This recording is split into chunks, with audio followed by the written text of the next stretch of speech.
How you doing? John Lively, but you probably knew that because why else would you be watching this video? So it's July 25th, 2019. I'm telling you the story of an adventure I had in the summer of 1976. I would have been 21 years old. It was the summer between my junior and senior year at Amherst. And a friend of mine that I was rooming with at the frat, he needed to go or wanted to go on a canoe trip north to scout out a portage route between two rivers. He was a camp counselor at a camp in Maine, and he recruited me to be his wingman on this expedition. And we ended up hundreds of miles in the Canadian wilderness alone for 10 days, living out of a canoe and traveling around. And here's the story of that. All right, here's the beginning of this adventure narrative. That's me, 21 years old, junior in college, well, rising senior in college. That's my 63 Plymouth Fury V8, 318 cubic inches, push-button transmission, my very first car ever. And on top you'll see a canoe. It's a cedar plank canvas, old style canoe, and the D with the arrow through it is the logo for Darrow Camps, which was a summer camp in Maine where my friend worked. And they loaned us the canoe for this trip. We had no money and no nothing, so we had to borrow the canoe. And I think this is at the Darrow Camps. We just loaded the canoe and we're posing for a few pictures. And from there, so my journey started in Waverly. I drove to Cambridge, Mass., picked up Chris Surf is his name. And then from Cambridge, we went to somewhere in Maine where the Darrow Camps are. I don't know exactly where. And from there, we put all our gear in the car and we drove to Montreal. We went through Jackman, Maine. I almost hit a moose in the middle of the night on the highway there. I remember the border crossing in Jackman at like midnight it was like a one-person shack and there was nobody in it. We just drove right through into Canada and nobody said anything. Those were the days, right? We ended up in Montreal trying to get a two-way radio to take with us, but something got screwed up and the camp was going to pay for it, but we ended up with no radio. And of course, there were no cell phones back then. So we proceeded there. We were from Montreal. We drove about 500 miles northwest, went through a town called Chibougamau, which was the last civilization.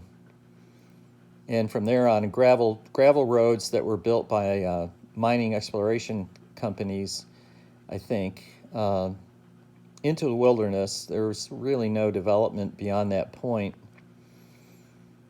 And we ended up, and here's a good picture of what those roads look like. The terrain is fairly flat, a boreal forest, all pine, somewhat stunted. And off we went. And eventually we hooked up with a float plane base. This was a float plane operator who flew people here and there to do mainly for mining exploration.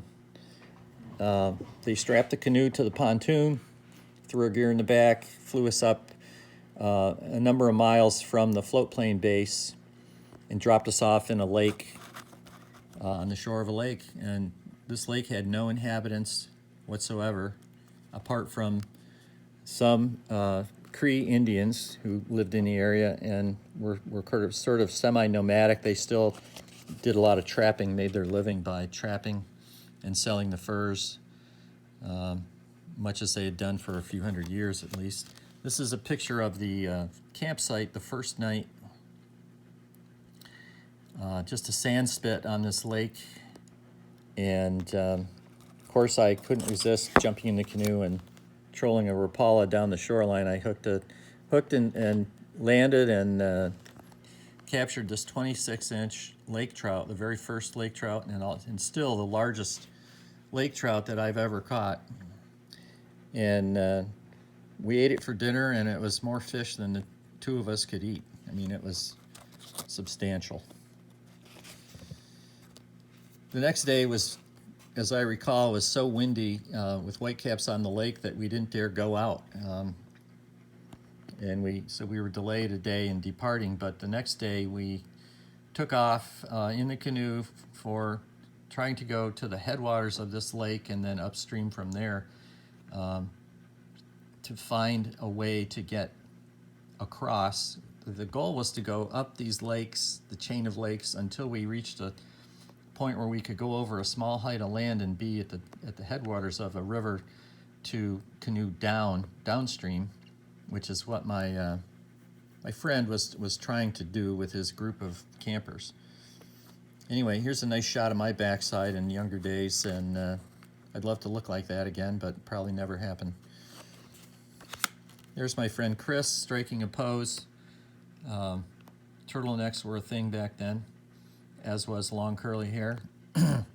He took the back seat in the canoe because he had more experience canoeing and knew where to go, more or less. That's a shot of you can see how we loaded the canoe. All our gear went between the front and the back seat. 2 backpacks, tent, food, and miscellaneous. And it carried us well.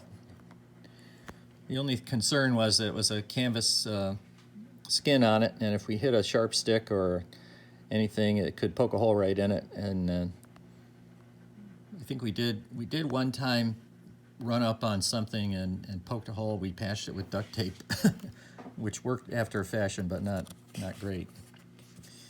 And of course, it wasn't all sunny days. We had one day when it was a total rainy soaker day, cold weather, rain all day, and miserable. And the next day we took some time to try to dry out our stuff because everything got completely soaked. And so we spent a little time on this at this campsite. Along the way, we encountered these temporary, I guess you'd call them a tent frame. And these were used by the Cree Indians as temporary camps when they were trapping in the wintertime. And there'd be, several of these in one area.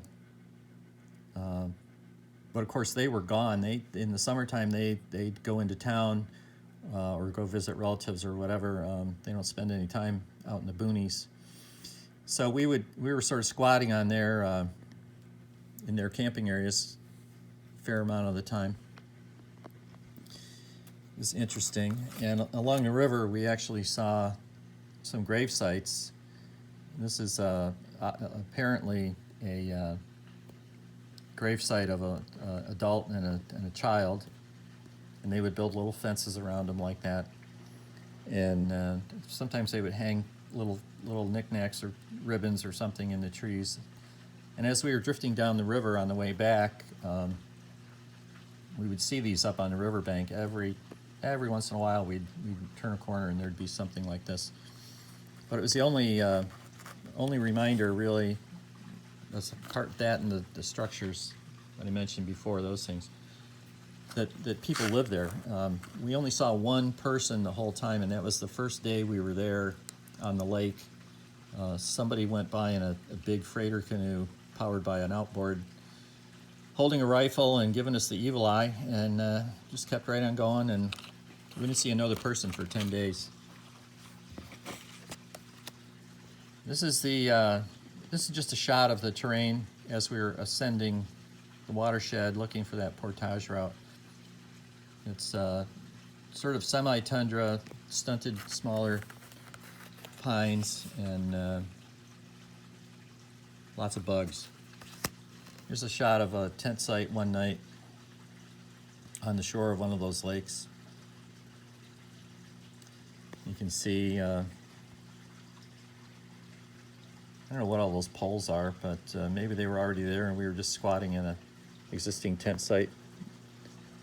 But That's what it looked like. And we ate a lot of peanut butter. This is having a lunch break.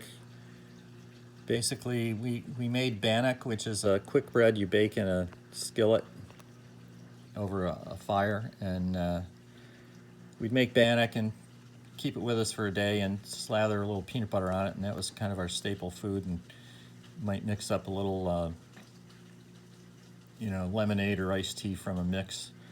And subsisted on that kind of stuff mostly.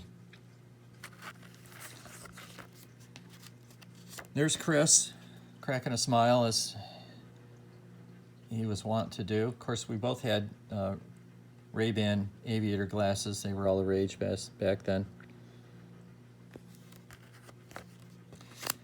And we did find a portage route, and after probably 3 or 4 days, 5 days maybe, then we turned around and we had to paddle back to the float plane base, which is what this photo depicts. The car was there. We loaded the canoe on the car. We were just getting ready to break camp and take off.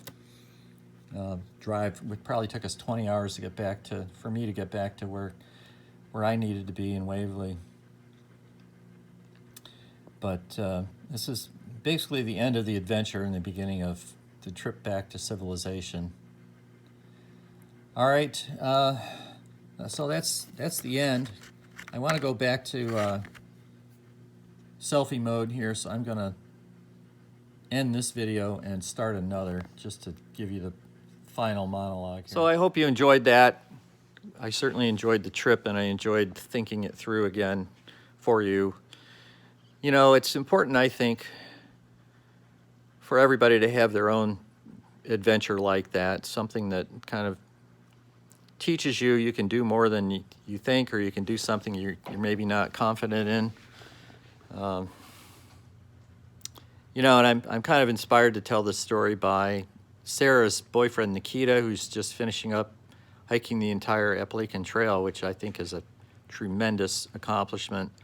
Also, my buddy, Lance Heidig, who we ran cross-country together in high school, and he's been posting it on Facebook about his time that he spent at Rocky Mountain National Park and all the hiking and climbing adventures he got into out there when he was my age. He was my age in the video. I thought it was a story worth telling for my kids, and something to look back on in future years. I also know that, looking through this now, it's a little sad because I know one of the rivers that my friend was taking his camps down is now dammed for hydropower, and it's not for Canada, it's for us here in the U.S. They sell electricity to us, to keep our electric doors at the mall opening and closing, even though we don't need that. We're so wasteful, and we take things for granted that use electricity. We really don't. We could do with a lot less, if only somehow we would agree that was a worthwhile goal. I also know that the